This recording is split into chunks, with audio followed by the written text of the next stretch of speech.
Great. Well, welcome everybody to the series of conversations on single-use plastic. This month's conversation is on synthetic playing surfaces.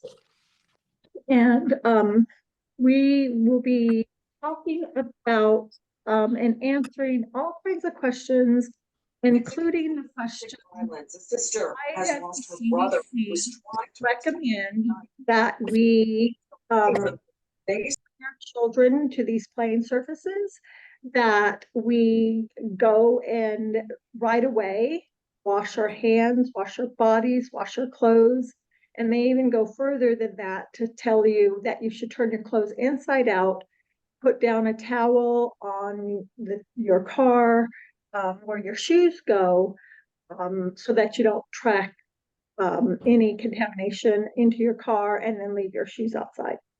But we have with us today Dr. Kathleen Michels, who's a neuroscientist for the global public health profession and a mother of 2 grown sons.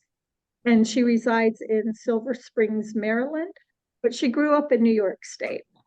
She's retired from the National Institute of Health Fogarty International Center.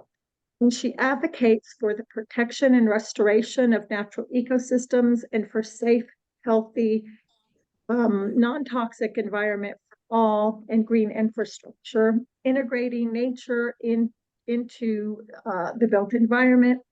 She advocates for access to real vegetative spaces and recreation and the safe and healthy housing for all.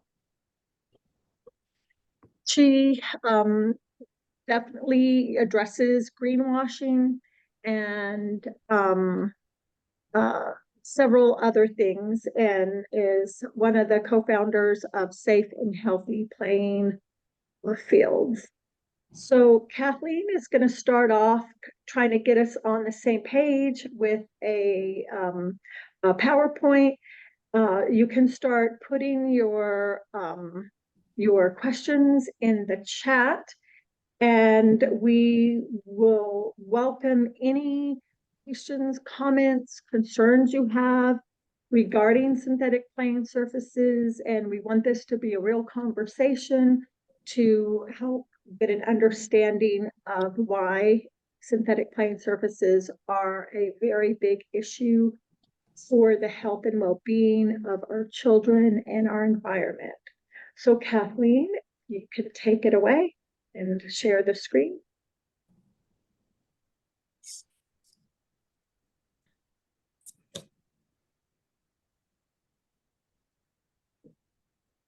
I have to unmute. Okay. And I apologize. I created this in Google Docs and I'm presenting it in PowerPoint, which I probably shouldn't have done. So it's a little funky, but hopefully everything will come through great. So thank you, Tamala, and I'm happy to be presenting with Kelly as well. Can you all hear me okay? Yes, we can hear you. Great. And if in the middle of your screen on the top, it'll say slideshow, and then you can click to do you know how I get rid of, there's this, yeah, so if you go to the middle of your screen, you'll see where it says animation slideshow. the problem is there's this black bar at the top of my screen with all the controls on it. How do I get that? Okay. Yeah, take it and drag it down to the bottom of your screen. Aha. There you go. I know, it's such a pain. But then how do can't I like get it to go away? If you shove it to the top, it should kind of go away. Okay. All right. Well, let me start it's just kind of in my way, but as long as you all can't see it, that's fine. Yeah, let me do start from the beginning. Okay, there it goes. So thank you again for coming. Again, I'm with Safe Healthy Playing Fields, and Safe Healthy Playing Fields is an affiliate of Beyond Plastics, which is a wonderful advocacy organization and support for people working on all aspects of plastic pollution. So I want to give a shout out to them and really encourage everyone to get involved in their meetings. And there's a course that Judith Enck, who is the president of Beyond Plastics, gives. But anyway, a shout out to them and to Safe Healthy Playing Fields. I'm a board member. Diana Conway is the president, and we're a nonprofit. So tonight, sports fields, grass or plastic, when I was growing up, there wasn't an option, but in the past 15 years or so, it's not going. Oh, there we go. Okay. In the past 15 years or so, there's been a option that is turning out to be not all it's cracked up to be. And as many of you know, plastics in general we're starting to realize are a real problem in the environment, both for health and just environmental health of all living beings, not just humans. So in this slide, I just showed Lee Kelly will talk later about the playground surfacing. So just to kind of orient you, because it does get a little confusing, synthetic turf fields are plastic carpets. And as you can see over on the right-hand side here, there's basically they're basically plastic shag carpets that are tufted into a backing, and then they're laid out on the fields. And then and often pulverized tires are dumped on top of them to soften them, because they're a carpet laid out on rocks. So they're literally get hard as rock, hard as concrete. It's like falling on rocks if you don't put something on top. So a couple of inches of pulverized tires, which is a problem because tires are microplastics. So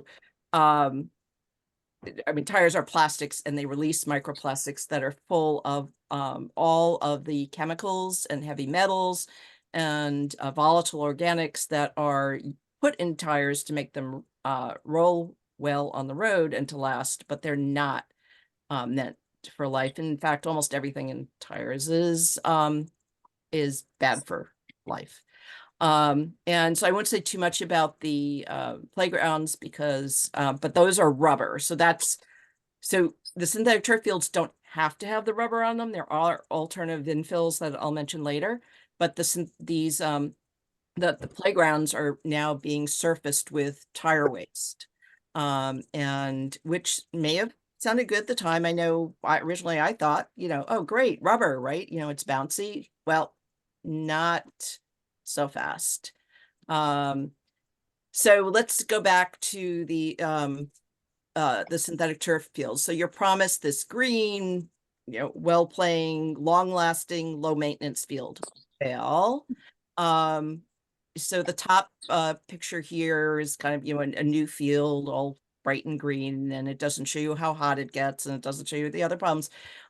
This field on the left down below, that's only a few years old at this time when this picture was taken.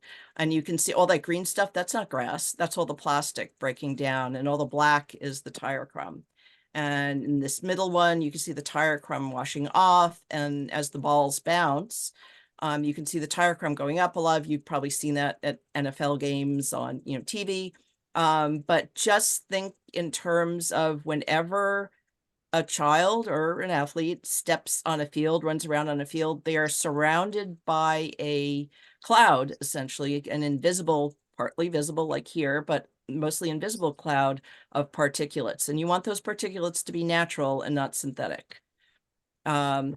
So let's just go over, there's 5 basic areas that are problematic when we're talking about plastic carpeting as a sports field. Heat, they get hotter than asphalt, and it's not just the tire crumb, it's the plastic as well. Injury, all the divots that you see in a grass field, That's protecting ankles and knees. You know, the grass is giving way instead of the athlete's joints. But with the synthetic turf field, when they plant their feet and they turn, their foot gets stuck there. So the synthetic turf doesn't give way. And in addition, as I mentioned, the field is laid out on a base of rocks. More recently, they put what they call a shock pad, but that causes more problems because then there's the drainage that interferes with the drainage. But most of the time it's just a carpet laid out on rocks. So it over time, as all this pulverized tires starts to wash off of it, they get hard as concrete. And the athletes, the children playing on it, are also subject to concussions and breaks. The other issue is toxicity. So tires are, I'll mention later some of the toxic materials in tires. I won't go through that all now. And in the plastics. And you've probably heard about the PFAS chemicals, and I'll mention those. Cost, no matter what anyone tells you in your school district or your municipality, synthetic turf is way more expensive up front. It's not that different to maintain cost-wise. And then you have to replace it, and you don't have to replace grass. Or if you do, it's like just a tiny fraction of what it costs to maintain synthetic turf, because grass grows. And if you install it correctly, and we'll talk about, this later, if you do the right things by grass, just like any living thing, if you give it a good foundation, it will give back to you. If you treat it poorly from the start, it will struggle. And so it's the same with grass. But at the end of the day, it's much less expensive grass over initially and disposal grass, you don't need to dispose of it. It composts. But synthetic turf is literally hundreds of tons of plastic. It sheds up to a ton of macro and microplastics per year per field. And then at the end of its, relatively short life, 8 to 10 years, it needs to be dumped. And there's no good places to dump it, except for landfills, and they take up a lot of room in landfills. So they're being piled up many places and causing lots of problems. So just, quickly, just the nutshell version. So what's the solution? The solution is better grass fields. And but people are asking, well, do you have somebody I can talk to? Well, it's the grass professionals. It's not really an industry. There's a lot of individuals, but there is a Sports Field Managers Association, SFMA, and local experts. So you do have to seek them out sometimes because of the plastic, a lot of the knowledge has kind of gone away, and in the localities. So you have to kind of sometimes seek it out if your districts aren't already doing that. And of course, organic maintenance of grass fields is the key thing that everybody is aiming for now. So the solution again is real grass for real kids. The climate is changing. This was a Sports Illustrated story recently, and we talked about climate and football and the fact that with hotter temperatures, football deaths are skyrocketing. There's more football deaths than in all of the other sports due to heat exertion. And the statistics show that Black high school players are disproportionately affected. And they actually discuss what is the impact of this hotter than asphalt artificial turf. Again, here's some pictures just to show you. These are infrared camera photos.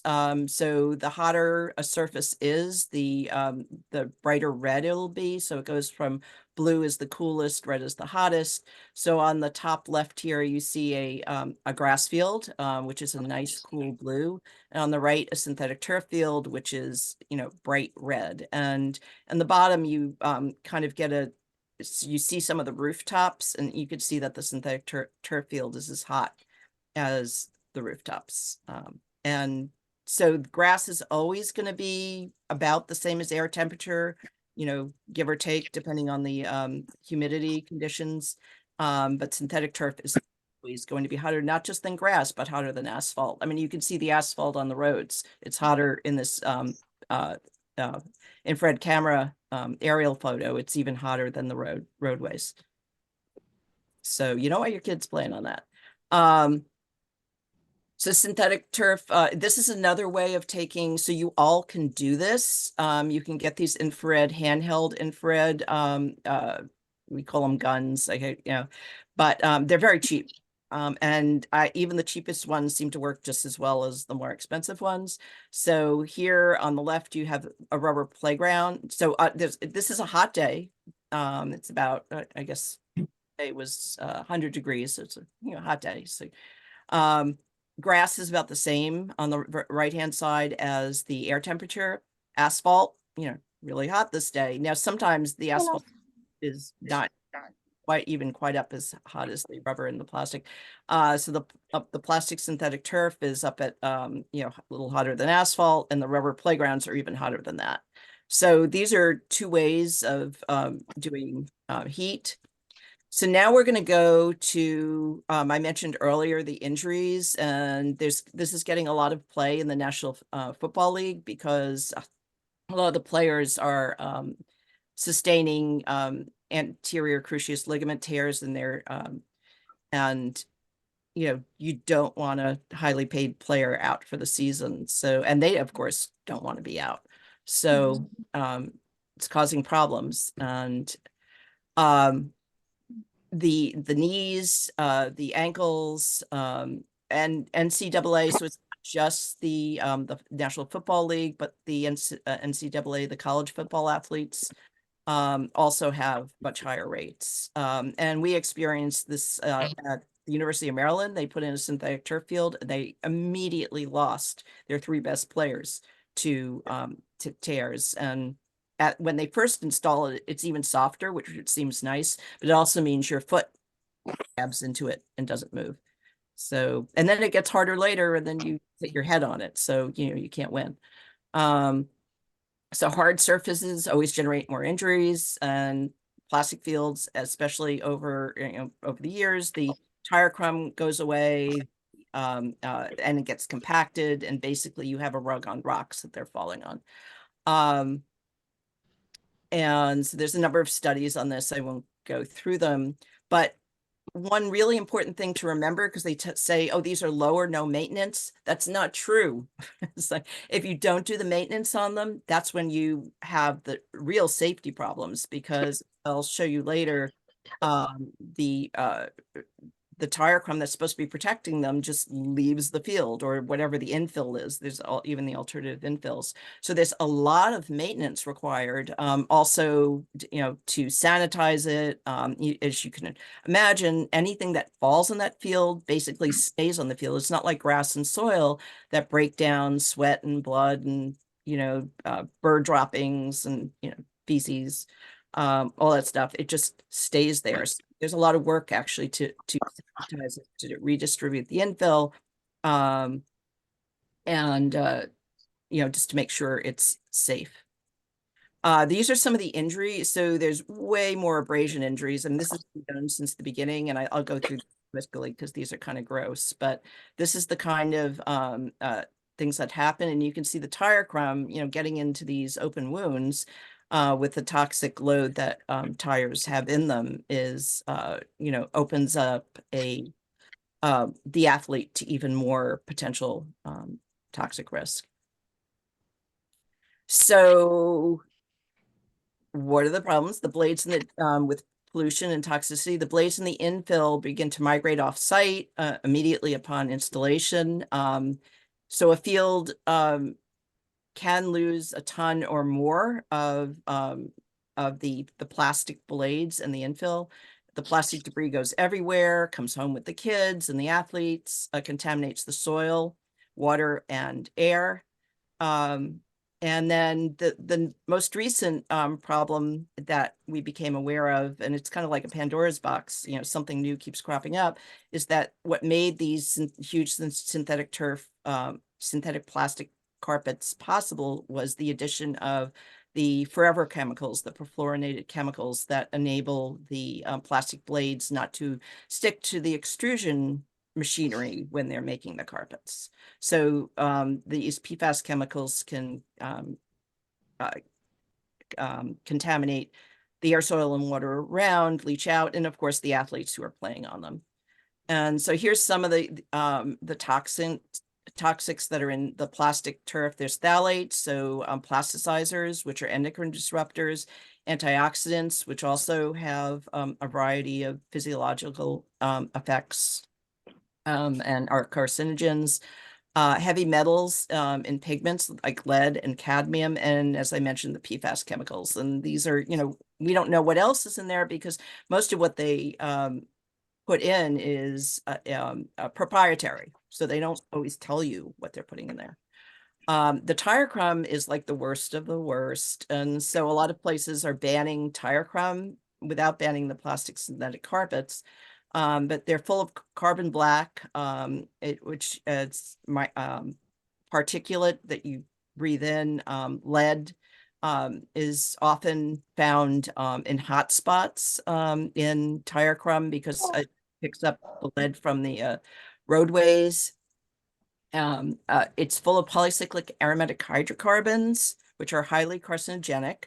Again, phthalates, volatile organic compounds. So there's actually hundreds of compounds in tire crumb, many of which are known to be either carcinogenic or immune disruptive or hormone endocrine disruptive. And then there's aquatic toxins such as zinc, which isn't that bad for humans, but it's really bad for aquatic organisms. And that's at present at high levels. And then the recently identified antioxidant 6-ppd quinone that's added to all tires and kills 100% of the migrating coho salmon in the Northwest. And you can imagine they're the canary in the coal mines. What else is it doing to all of us, especially considering that tire wear particles are now known to be the #1 microplastic pollutant in the world. So just again on PFAS, all synthetic turf grass samples have tested positive for the perfluorinated forever chemicals. And the Synthetic Turf Council and some of the manufacturers have testified that they cannot manufacture the grass without PFAS, and yet they're trying to claim that they are. But what they're doing is the whack-a-mole, because PFAS is a class of chemicals, and if they change to another chemical, they go, oh, now we've changed. Well, no, it's just another class of PFAS chemicals. And a recent Swedish study found up to 38 pounds of PFAS per field. And if you've been following the PFAS story, the levels that are considered, there is no safe level of PFAS, but the levels that they're putting for regulation are down at the parts per trillion, even parts per quadrillion. So like a drop in several Olympic-sized swimming pools. So this is a lot of PFAS, even if it's not all getting out right away. But certainly its manufacture, it's polluting wherever it comes from, which is something I haven't even brought up. So it pollutes all through its life from beginning to the end. And new evidence shows PFAS in water that there wasn't PFAS in the water before it was there. So there's some more pictures just showing, how this stuff breaks down. It washes off into your storm drains and of course comes in contact with the athletes. 1 to 5 tons per year. And again, this is what happens when you don't maintain them. So if anyone tries to tell you that these are no or low maintenance, this is what happens when you don't maintain them. The previous slide and this one, and they get hard, which you can't see, but the athletes can. Recent studies have shown, that about 15% of the plastics in rivers and oceans are from plastic synthetic turf. A Chinese study showed 10%, so they're consistent. A recent Toronto study showed that a study out of Canada showed that microplastics were that synthetic turf was the #1 source of microplastics in the urban environment. Although as total plastics, plastic litter was the most, but the microplastics, Apparently, these fields are the #1 source of PFAS in urban areas, 15% in general. is somebody else, I'm sorry. Oh, absolutely. So each infill comes with its own problems, and there's a number of different kinds of infills: cork, nutshell, pine rice. But I won't go through these, but this is what happens with some of the alternative infills. So if you try to go which quote unquote organic infills, this is rice husk, pine, they wash off even easier. You have to, so much for no watering. Not only do you have to water the fields to keep them cool, but if you don't water these organic infills, they have to stay hydrated, or they float away, or they blow away. And as you can see, they also float away. And here's some more. This is a different kind of organic infill. And on the right-hand side, again, you can see the grass blades just breaking down and washing off onto the track, and then that will go down to your storm drains. Equity. So I never understood this equity claim, except they try to claim that the fields are able to be used more, but grass fields can actually, do them right, and you can use them more and spend the same amount of money on, several grass fields as you do on one synthetic field, and everybody can play. And synthetic turf always creates a heat island, and that's just what kids need, right? In cities, or human beings in general, is more heat islands. So it's certainly not equitable to be frying kids outside in anywhere. The toxic load, I mean, kids are already being exposed to all sorts of toxic substances in the air, soil, and water, and certainly in cities even more so. So the last thing you want to do is expose them to more toxins in these synthetic surfaces. And why is that equitable? So think about it. And children, of course, are uniquely susceptible to the health effects of environmental hazards because they're low to the ground. They eat, drink, and breathe more per body weight. They're rapidly developing, and so these hazards. So it's the opposite. It turn the equity upside down. Putting these in their communities are harming them disproportionately. So just grass, the International Governing Body for Professional Soccer requires all tournaments to be on natural grass, and they just handed the Soccer World Cup to the US, and they're going to have to. Many of them are synthetic turf. Many of the stadiums that are going to be involved, and they're going to have figure out how to go to grass in order to accommodate the World Cup. European soccer, again, the players' contracts specifically exclude play on artificial turf. And this is what the NFL is starting to try to do in the US too. And Major League Baseball, I think it may be even less now. And baseball, the game of summer went away from synthetic turf pretty early because literally their shoes would melt. The bottoms of their shoes would melt out there on the field because they're standing there. This is Tamala. Are you just about done? We Yeah, want to so I'm make just sure. about done. So grass, so a well-maintained grass field is the answer. Synthetic turf needs replacement every 8 to 10 years. Grass does not. And again, there's this huge cost, replacement cost every 8 to 10 years for synthetic turf, in addition to the huge upfront costs. And if you want to, I can send these out, but this is a cost summary put together from a variety of sources. But again, the initial costs, I mean, grass comes out ahead no matter what you do. And just they'll always talk about maintenance, but you notice here the average maintenance actually isn't all that different unless you don't do any maintenance on the synthetic turf, and then it becomes unplayable. And no recycling. So the synthetic turf industry itself has said, when asked point blank how many fields have actually been recycled, and they point blank said the answer is none. That was the actual phrase. So here's some of the dumping sites, you know, this is just the tip of the turf berg, waste with harmful chemicals dumped anywhere and everywhere. And unless someone like you cares a whole awful lot, nothing is going to get better. It's not, quoting the Lorax. So thank you. And we can go over some of the things that you can do later. Wow, Kathleen, that was incredibly informative and very succinct, hitting all the bases there. I have some questions. We're going to postpone the Q&A. Since we're running just a little bit behind, I would like for you guys to meet a grassroots organizer from New York. She will be addressing the port in place.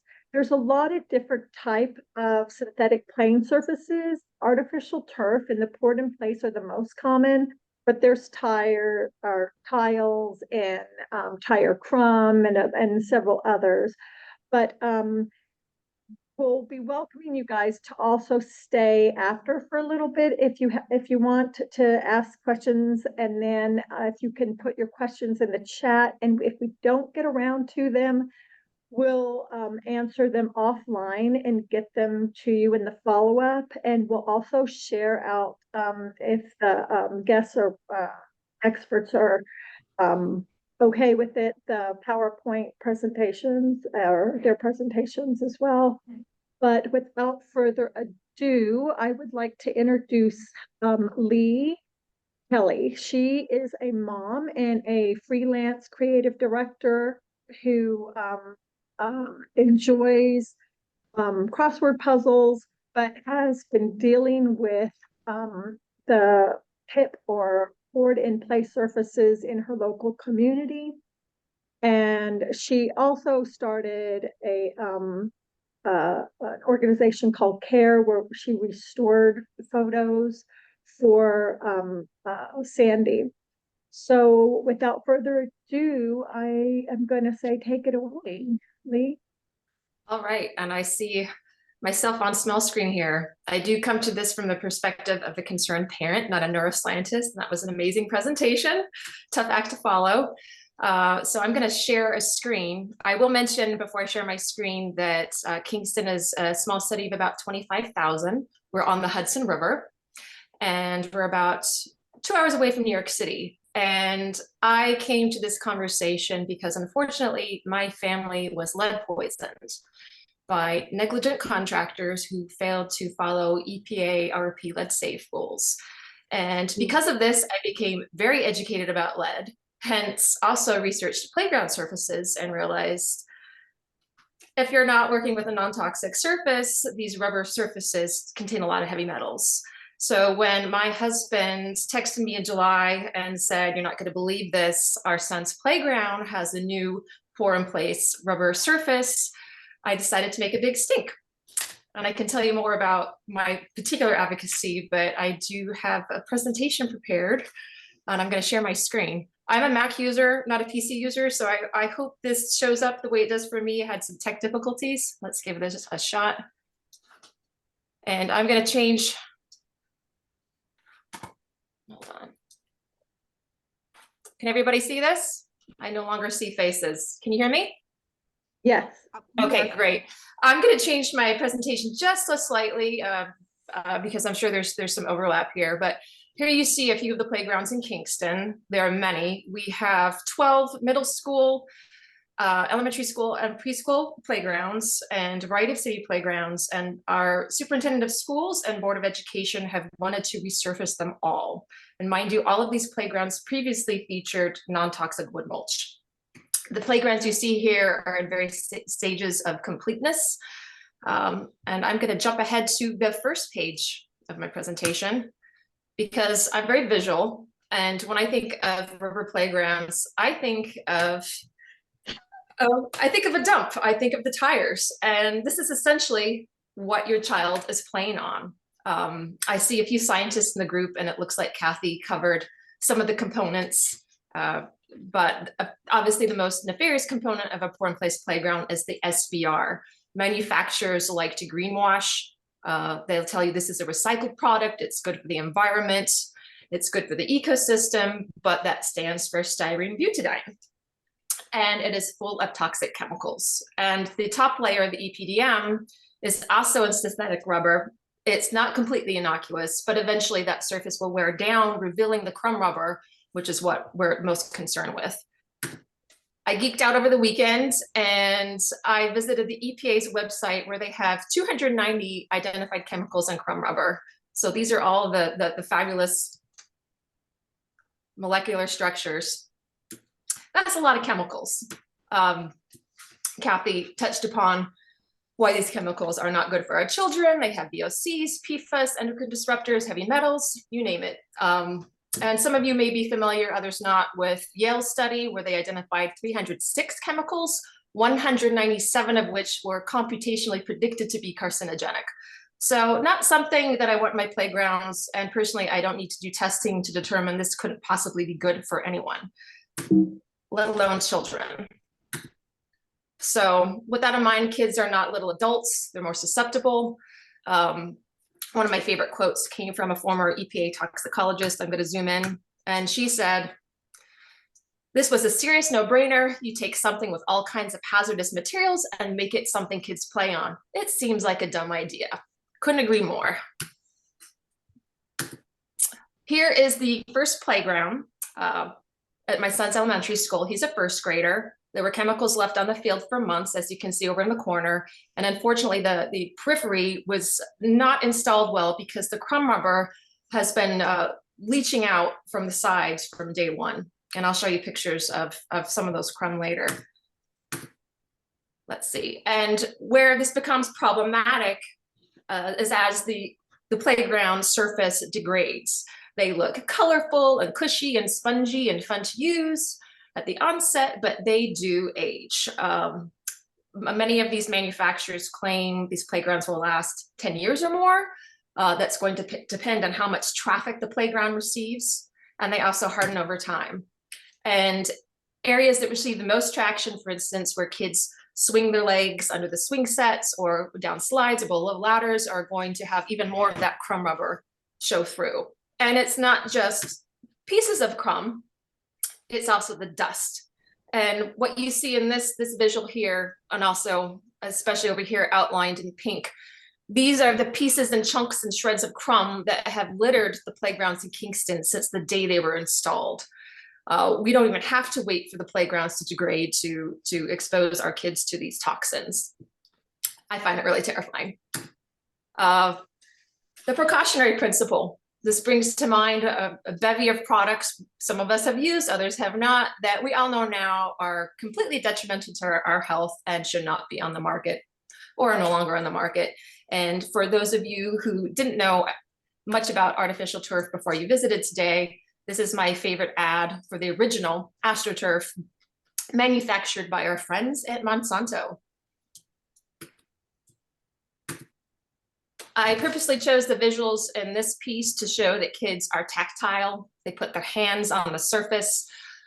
We might have some nose pickers in the bunch, nail biters. Kids like to eat and drink. So they're getting a lot of exposure. And one of the most worrisome studies I came across is from 2019. And due to the polycyclic aromatic hydrocarbons, we're now seeing that our kids have 10 times the likelihood of getting cancer. So while there are knowledge gaps with a lot of these chemicals, there are enough recent studies that prove, at least from my estimation, that these playgrounds simply are not safe for children.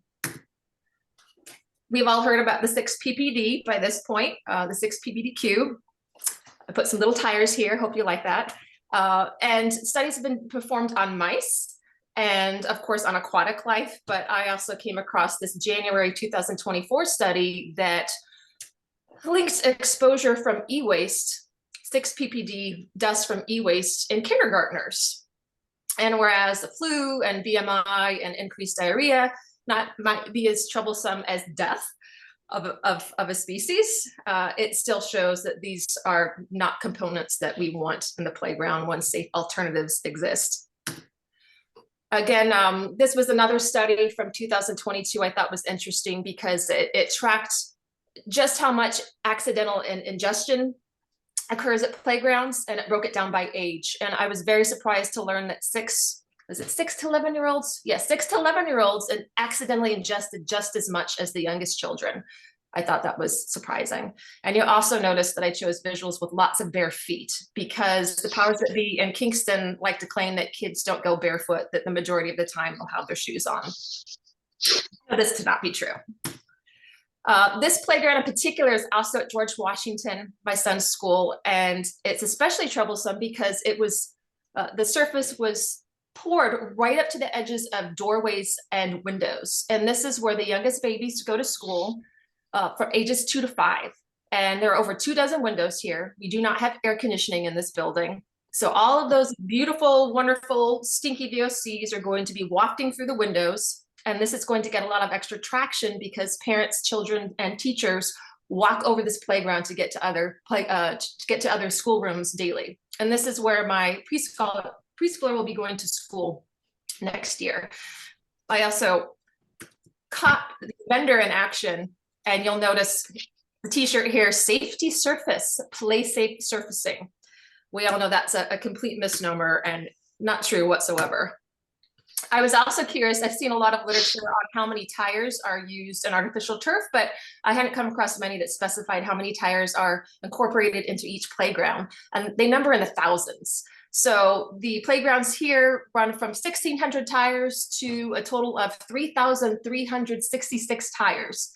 And for all the scientists in the group, you can appreciate why, since this is not a homogeneous product, why accurate and widespread testing is essential when testing for neurotoxins like lead, because if you are testing just a small component of one playground, you cannot then say that, oh, because we found a few tire shreds that tested low for lead, this must mean that this playground isn't a lead hazard, and none of these other playgrounds are going to contain lead either.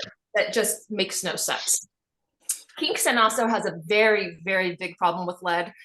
I recommend you all Google, or we can send it later. There was a great writer's expose drafted in 2017 where you can plug in your zip code and see just how high the elevated blood lead levels are in your area. The average at the time was 2.5%. Flint, at the height of its crisis, 5%. As you can see in the pink, Kingston had an average elevated lead level of 24.46%. And there is no safe level of lead. And there's absolutely no reason why any heavy metal or any other toxin should be used in playgrounds when safe alternatives exist. And I jumped in late, so I'm not sure if it was covered, but it was announced just a couple of weeks ago that the EPA reduced its threshold in soil from 400 to 200. But I bring up soil because the VIPs in Kingston keep on using the 400 parts per million threshold in soil as a baseline for standards in playgrounds. And it's important to note that there are no safety standards for playgrounds. And if we are to make comparisons, I personally think we should use interior floor surfaces, 10 parts per million, or at minimum, the value allowed in toys, which is 100 parts per million. Can't forget that tires are microplastics and they end up in the ocean. This is a picture I took yesterday, one of the playgrounds in Kingston. If you see the little white area over here, that is the Hudson River. And that runoff is going to end up in the river and our oceans. Even if you don't care about toxins, these are heat nightmares. So say it's 75 outside, the ambient air temperature, that pit playground could be as hot as 180 degrees. So it's infinitely hotter than grass or concrete. And again, the medical director for Kingston City School District, our superintendent, and a consultant that were hired say, you know, kids, they're not taking their shoes off most of the time. Well, no child should become a statistic, and it's going to happen. And what we need to remember is that it's not only school-age children who use these playgrounds, they are visited after hours by babies and toddlers. I thought this was interesting. This has been a hot topic on Twitter, which I recently joined. I thought it was a dead platform. I was wrong. It's been a lot of fun. The manufacturers love to claim that this is a safety surface, that it causes fewer injuries, that it's cushy, and it's going to protect children from falls. And the opposite is true. This over here in red was the study I located. It's rather old, but it's still applicable, from 2008 from the University of Queensland in Australia. And as you can see here, it says, it details the technical reasons why the impact forces associated with falls onto rubber-based products can be 10 times greater than those associated with organic products. It also causes more bone and leg breaks. It's detrimental to concussions. Here's an interesting, let me see if I can zoom in. This was from a teacher whose husband was a paramedic. And she says, my husband, who is a paramedic of 25 years, said a fall on concrete gives a cleaner break than on rubber matting. The GMAX scores for playgrounds also are not equivalent to those for the NFL. So some of you may recognize Diane Mulkey's Twitter handle up here. And she commented that, she said, are you kidding me? Even the NFL wouldn't accept a score of that denomination, and they were helmets. So people seem to care a lot more about sports than they do about children, and children don't have a voice. They need someone to speak for them. One of my biggest requests is, even if I cannot convince Kingston to stop installing these playgrounds, I want signage. On rare occasion, you'll see signage at artificial turf fields, and on even rare occasions, you'll see a little disclaimer like you see in the yellow down here about heat. Well, Mount Sinai is just one of our group of friends who have further recommendations, and I would love to see what teachers have to say when we tell them, shower those kids immediately after recess, brush their hair, vacuum any crumbs that come into the classroom, wash your hands, always wear shoes. Kids are going to be kids. And my son at moment isn't even allowed to wash his hands, and he goes straight from recess into the cafeteria to eat his lunch. He tells me they give him hand sanitizer, but hand sanitizer is not going to eradicate toxins. Finally, I see Lindsay Pollard in the audience. Hi, Lindsay. Lindsay's been wonderful. She's been one of the experts I've consulted with. So this is a borrowed chart from Toxic Use Reduction Institute's updated playground report from December of 2023.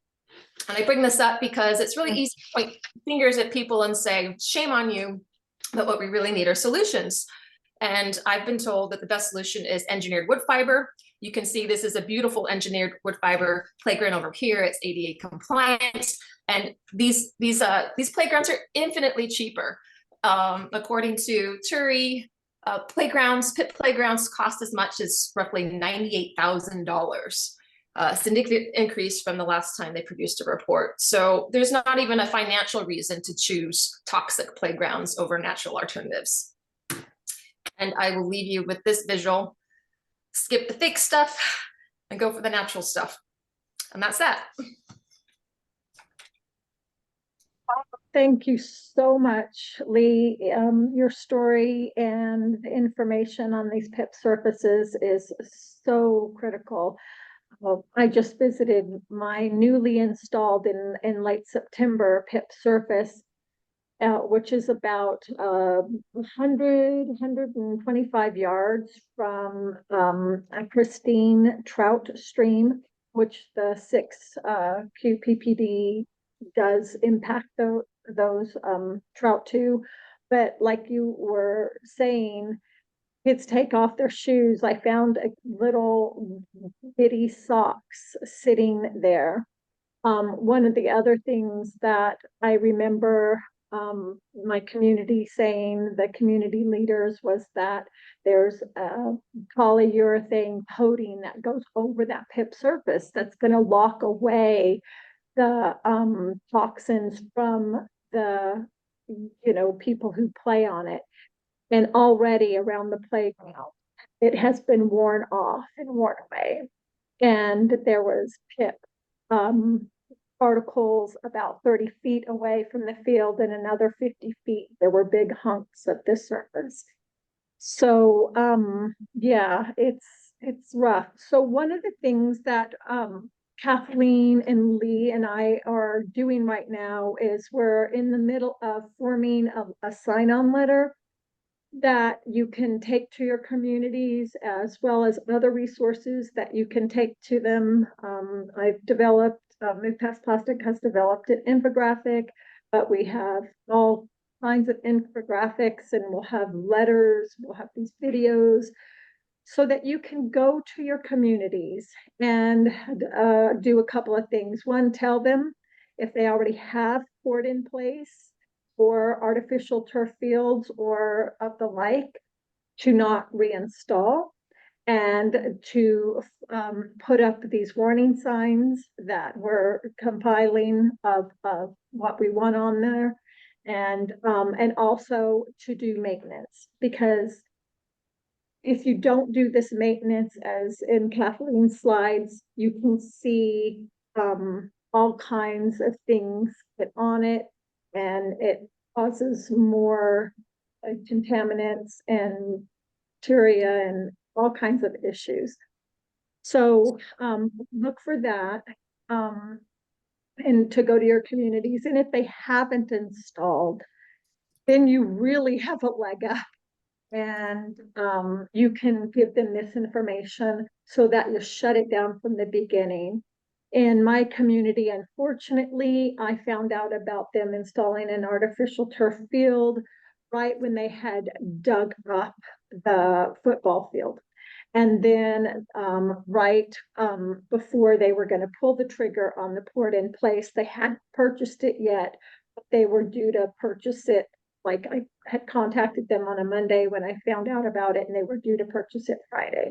So the wheels were already rolling. So it's really difficult to get your Parks and Rec director, your mayor, and your school superintendent to listen to you if things are underway. So, but it's still important that you share the information that we're going to be packaging up and having available to you.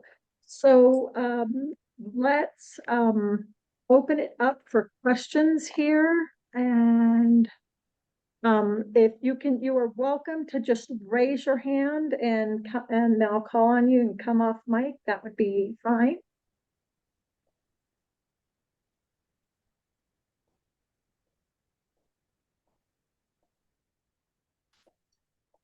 I can make another comment if there are no questions. I have a question. Okay. Kathleen can speak on probably. Kathleen, I know a lot was mentioned with the acute injuries, but as we know and was mentioned, there are a lot of chronic injuries, and we kind of talked about some of the pathways, but could you just please quickly define for everyone the three predominant pathways of both chronic and acute exposure from these surfaces? So I assume you're talking about exposures to the constituents in both the plastics and the tire crumb. So I put in the chat, as the stuff breaks down, all the toxic materials in it become more available. And so you can, you saw the pictures of it getting on the skin. So dermal is one, your skin usually protects you somewhat, but if it gets scraped up, it can't protect you very well. But as this stuff breaks down, you inhale it. So every child that steps on one of these playgrounds or fields is basically surrounded by a cloud of micro and nano particulates that contain these toxins. So, and then of course there's ingestion. Now that's more that, most adults, although if you watch athletes, they have their mouth guards, they have, so they actually get it into their mouths too. And you'll also, if you've ever been a parent of a child or played on these fields themselves, the tire crumb will get into your eyes, into your ears. I mean, it gets everywhere. So, and like I put in the chat, it's the industry, a lot of industries, it's not just this industry that promulgate toxin containing materials, like to hide behind the word inert. So they like to say the plastics are inert, or the tire crumb is inert, and all the toxic stuff that's in there, don't pay attention to those toxins behind the curtain. They're not going to get you. You know, just like, you know, Wizard of Oz, you know, don't pay attention. But as you break this stuff down, it becomes more and more available to, you know, in all of these routes of exposure.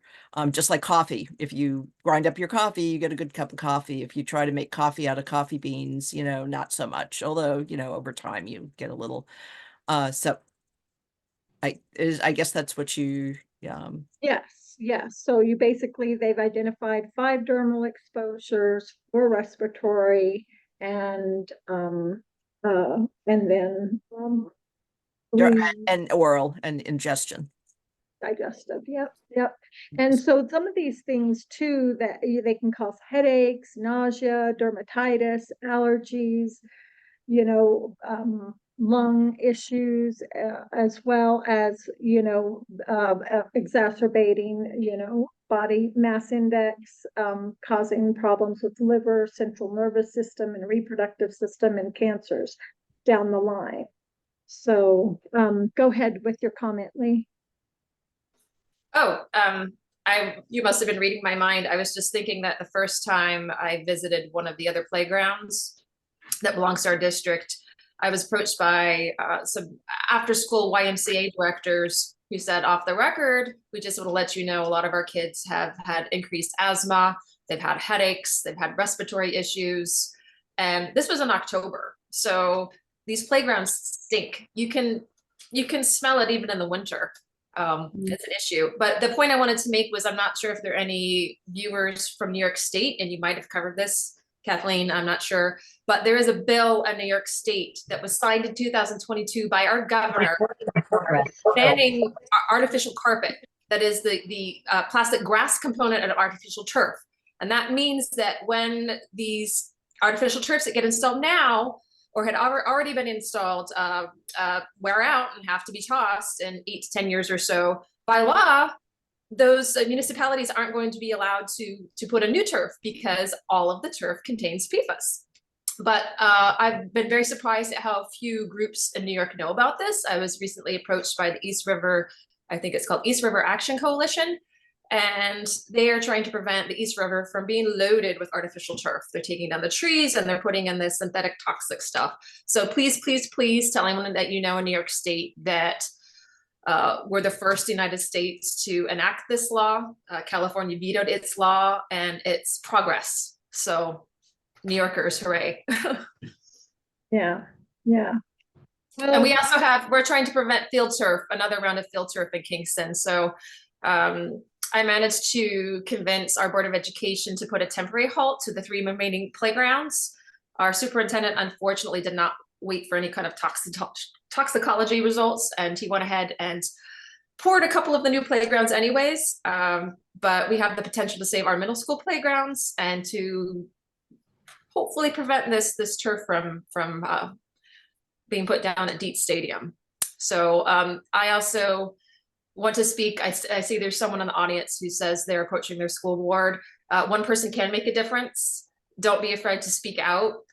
You just have to be vocal and committed. Contact other parents. One of the things that worked for me was an email campaign, and I drafted a form fill that let people customize what they wanted to say, and we sent this onslaught to our superintendent. He wasn't very happy with the form fill, but it worked. And whereas previously they didn't even want to admit there was a problem with the playgrounds, after the parents emailed en masse, the superintendent finally sent an email out to the entire district saying, oh, these might be dangerous, we're investigating them. Yeah. It's pretty clear they didn't do accurate testing, but that's another story. So I'm not done fighting yet. So I see we have hit 7. Lori, we're going to get to you in 1 second, but for those who have to leave, I want to thank you so much for coming. This is so important. It's, you know, it's where petrochemicals, fossil fuels, PFAS, plastics all meet in one, and we make the most toxic thing out there next to maybe polyvinyl chloride piping, PVC piping, and we say, hey, kids, play on it. So for those of you who want to help with this campaign to combat synthetic playing surfaces in your own communities. Please make sure you sign on to movepastplastic.com, and we will include you, or and anyone who wants to work on this campaign and have access to the things that we're making to make it easier for just a regular person to go to, like I said, their superintendent, their Parks and Rec director, and their municipal leaders, to ask them to take action on this playing surfaces they have installed and or not to install. Just reach out to me, and I'll put, didn't really advertise that in the chat. So it's movepastplastic.com. And you can email me at movepastplastic@gmail.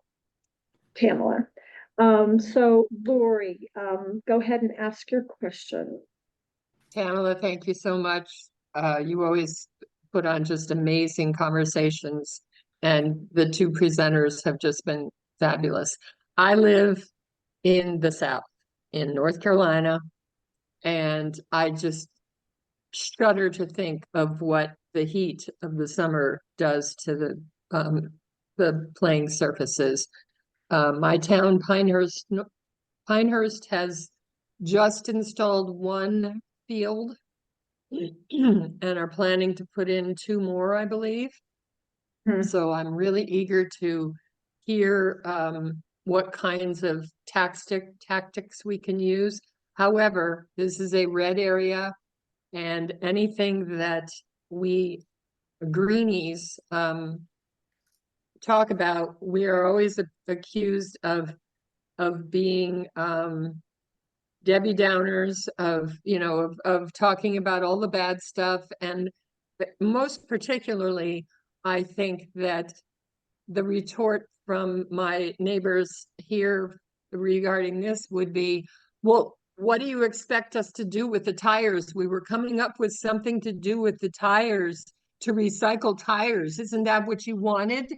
So I'm just curious what that response would be. Well, if I could jump in there, I mean, that's my least favorite. It's like, so you are going to bring the toxic hazardous waste facility to your children's playfield? I mean, why is that even a thing? I mean, just using a hot toxic material on a children's playground just should be a non-starter. Do something else with tires. It's like, it shouldn't be an either or. It's like, anyway. Yeah, I mean, children deserve better. Yeah, it's so toxic that they can't take it and bring it to an incinerator to burn. And most landfills will not take it because it's so toxic, and the leachate from it is toxic. And yet we're going to say, take our most vulnerable population and say, yes, let's play on it. So Lori, I would say, number one, it's fiscally irresponsible because it costs more currently, and you can pretty much expect a lawsuit because a lot more health studies are coming out about its toxicity, and that could be a liability that your municipality may not be interested in. When they have children having those acute injuries and then, coming up long-term injuries, and they put it in knowing that there was a problem that could come back to bite them in the butt, I'm thinking. And then also, yes, we would like to be able to recycle things, but to recycle one of the most toxic things we make as a place to play on is just a non-starter. And if you don't mind, if I can jump in, one of the travesties of this, and again, kids, because kids don't have a voice. There are many places, including our locality, Montgomery County, Maryland, that have banned the use of tire waste on the synthetic turf fields. So we're still fighting the synthetic turf fields themselves, but at least they banned the use of the tire waste on new ones going forward. However, as far as I know, there's nowhere in the US that has actually banned this stuff that they've already admitted is bad enough that they're not going to use it on these plastic carpets, have banned it for children's playgrounds. And so we all need to be their voice. I mean, part of the reason I've been working on this for so long, I thought it was like such a no-brainer that, I would just let people know, about it, and it would go away. It would be a fad. And I've been working on this for more than 15 years. And it's because the industry is polluting for profit on the back of people who, children who don't have a voice. So you need to be their voice. Montgomery, Maryland, which isn't always progressive in this stuff, but we do have legislators now who are putting forward legislation to ban any surfacing. So they're actually going after the constituents, any surfacing that has polycyclic aromatic hydrocarbons, lead, or PFAS in them at any detectable level. We're not sure how that's going to do this year. We don't have great hopes, but that's what we all need to be doing. We really need to be pushing back at our localities. So by pushing back, that's how we got 10 years ago, almost now, 2015, we got the tire crumb banned from the synthetic turf fields. The playgrounds weren't a big thing back then. They weren't using the tire rubber much on the playgrounds yet. And so otherwise we would have pushed harder on that, of course. So now we're really trying to get, like Tamala Lee has said, and, Tamala, the children should not be exposed to this stuff at all. I mean, even just the heat. I mean, think about it. Even if it was purely inert, I mean, why do you want a child exposed to 150, 160, 170 degree surfacing? It's not just the horrific burns that they can get, but, it's heat stroke. And it makes no sense. But so approach your legislators, your Board of Education, if they're doing it at schools, your local county councils, and your state legislators, and just hammer away at them. Say, we need to stop this. And we can make, the information in these presentations available. There's tons of information out there now. The Toxics Use Reduction Institute has some wonderful information. There's other organizations now. Beyond Plastics is developing a great, suite of information, and is a great resource to talk with people. But you have to actually get out there and talk with your legislators. We have to get this stuff legislated out of our environment, and off of children's playfields in particular. I mean, it's just an obscenity. So, sorry, off my soapbox. Thank you, Kathleen. That's really helpful. And Well, any final words from you, Lee, before we wrap up this evening? I'd just like to point out you can reach me at nontoxickingston@gmail.com. I'm happy to share expert testimonials or my knowledge. That would give me a lot of pleasure to help other communities, for sure. You can also find me at CAST Everywhere, CAST Everywhere on Twitter, where I occasionally post about both turf and playgrounds. Would you mind putting that information in the chat? Because I'm Sure. going to cap chat, and so your presentations will be made available. The MPP toolkit with all of this will be in there, with the recording and the chat. And stay tuned for our next gathering, where we're all going to be working on this as a team, and helping our communities protect our youth, and bring back the grass, and bring back our engineered wood fiber to our fields. So, one last thing, that New York ban on artificial carpet does not take effect until the end of 2024. Right. I see some comments in here, so I thought I'd announce it since people might not see mine. So sorry for interrupting. This is another thing that's happening, is as some of this legislation goes into effect, and we saw it happen here, all of a sudden there's like this huge push to get, facts on the ground, to get this stuff in before the legislation, goes into effect. It's just horrific. I mean, because then of course they're not going to pull it out right away. And in the meantime, it's polluting and poisoning and So frying. Diane commented about the wood chips. The engineered wood chips are ADA compliant. So there's a way that you do the cross slope and the slope to get your proper drainage, and then you do some packing, and they are wheelchair compliint. Right. Well, If they're good installed evening. correctly, just like everything else, and so that's the Just like key. everything else. Yep. Yeah. And so thank you everyone for coming, and a huge thank you to Kathleen and to Lee. Amazing presentations, just off the charts. And I'm so grateful that I folded us in all together, and I look forward to working with you guys on this issue. And let's get these things out of across the whole US. And if I could just say one more thing, Rebecca's Kreshkoff is here. Beyond Plastics as a speakers bureau. So if you actually want people to come and talk to you about plastics in general, and synthetic turf is a subset of that. But it's a great and I see Rebecca here. I don't know if you have time, maybe she could say something. Yeah, I would be happy to come talk, and thank you, Kathy, for coming to my presentation last week.